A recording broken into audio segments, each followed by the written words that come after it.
mag-invite ka ng mga customer mo rito.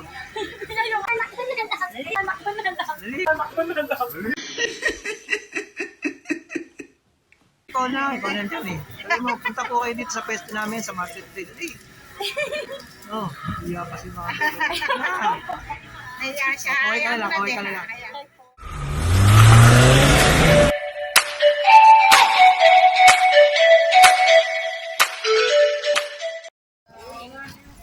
Welcome back mga ginakis. Ito na naman ang yung daddy para sa panibagong episode ng ating vlog.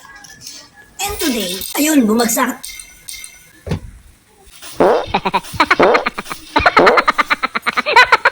Nandito tayo ngayon sa marketplace dito sa Mandaluyong para samahan natin si Mami G sa kanyang pamimili.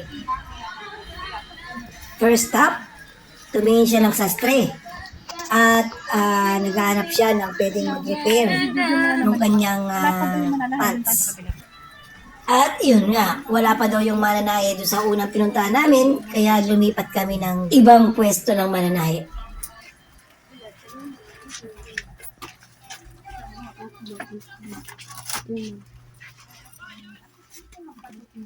Ayun, nandun si ate. Pero syempre, parang doktor lang yan, no? Kine-check niya yung pasyente, tinitingnan ko ano yung gagamutin, at nung na-diagnose na, ayun na, nagkaayos na sila. Kaintindihan na. Ganun din po ito, 24. At iniwan na nga namin yung pasyente. Stay yung pants pala. Tapos, dumiretso na kami doon sa may, saan pupunta to? Tingnan natin. Ayun, sa may isdaan. So, pinili siya ng isda. Turo-turo. Tingnan ko ano po pwede. Anong sauce? At panoorin natin. Dito na natin ang i-ano ko pa. Eh, magkano sa bisugo?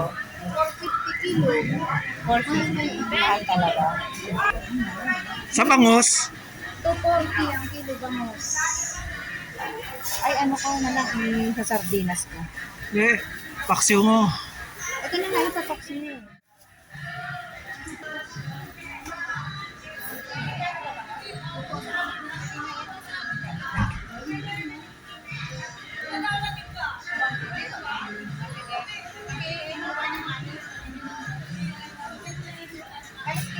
Tara, panoorin natin si ate kung paano niya linisin yung isda.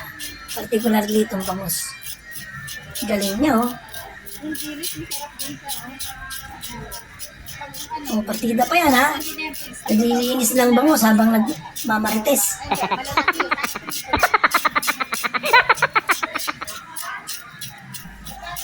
Pero sa totoo lang, bilib ako dito sa mga tindera dito sa marketplace sa Mandaluyong.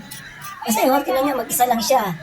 Nagtitinda, naglilinis, nag-aasikaso ng mga customer. Kaya talagang hanga ako rito sa mga tindera dito. At hindi lang yun. Malinis siyang gumawa ng ng isda. Talagang linis na linis. Tanggal lahat ng mga kaliskis. Kaya tingnan niyo kung paano niyang hiwain.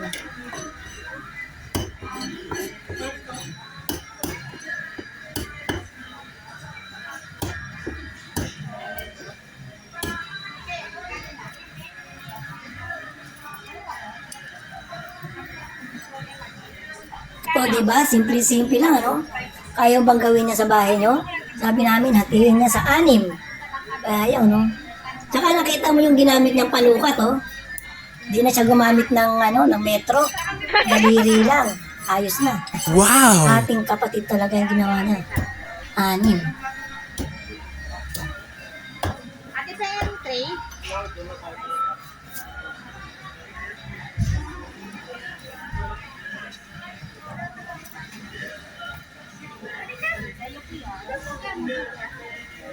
$120 po ang palagi.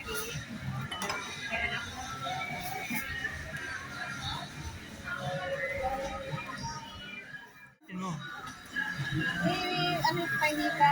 Butter din ano? Buttered na naman.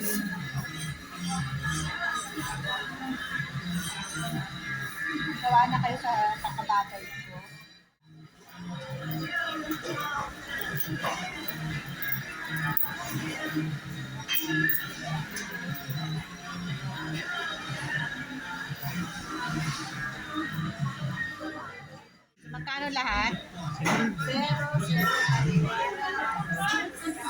900? Wait lang, kulang yung pera ko, mag-withdraw lang ako dito.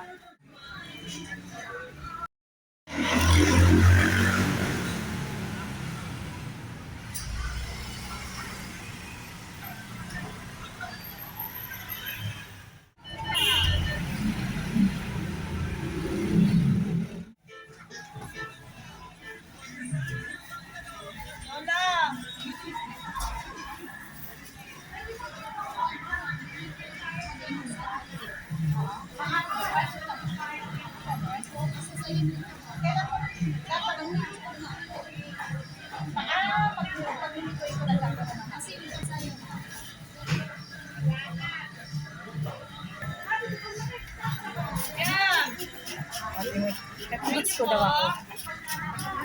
Take ako. Hello po! Morning! Mag-invite ka rito sa pwesto mo. Bili na po kayo ng isda ko. Magaganda sa liwa.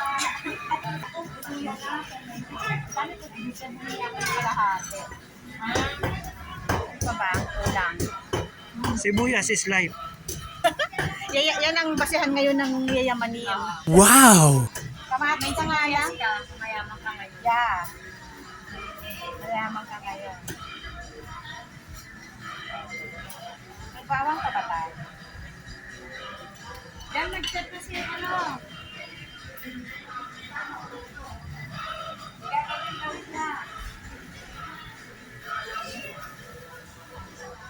Hindi ko alam kung saan galing yung 550 na, yung ano na yun. Kasi puhunan namin ito 550. Kala. Kaya mag-invite ka ng mga customer mo rito.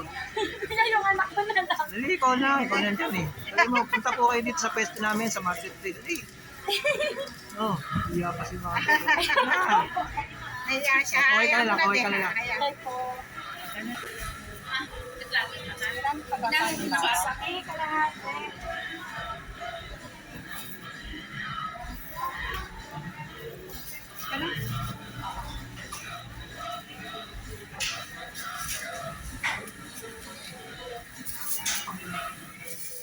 At gaya nga sa napagod na kami at nagutom na rin, dumiretso na kami dito sa pinakasikat na kainan ng lugaw dito sa marketplace sa Mandaluyong.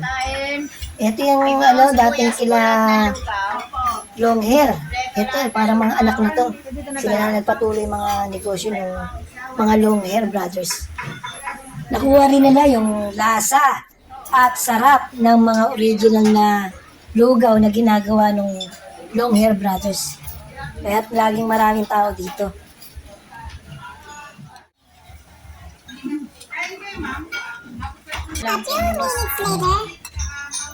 Isang plain ay At ayun na, dumating na yung order namin. Palabok. Mukhang masarap. Tsaka yan, oh. Yung lugaw nilang special. Yung lumpia.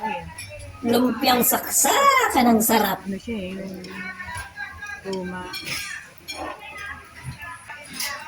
Sige nga, bigyan mo nga ng konting pa-slow mo yan.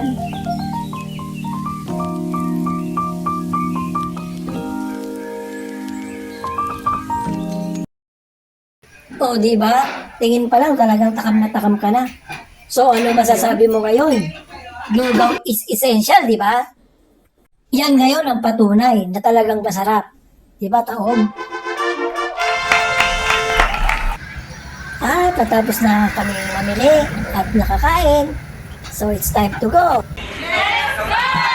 So, dito na rin natin tinatapos ang vlog na to.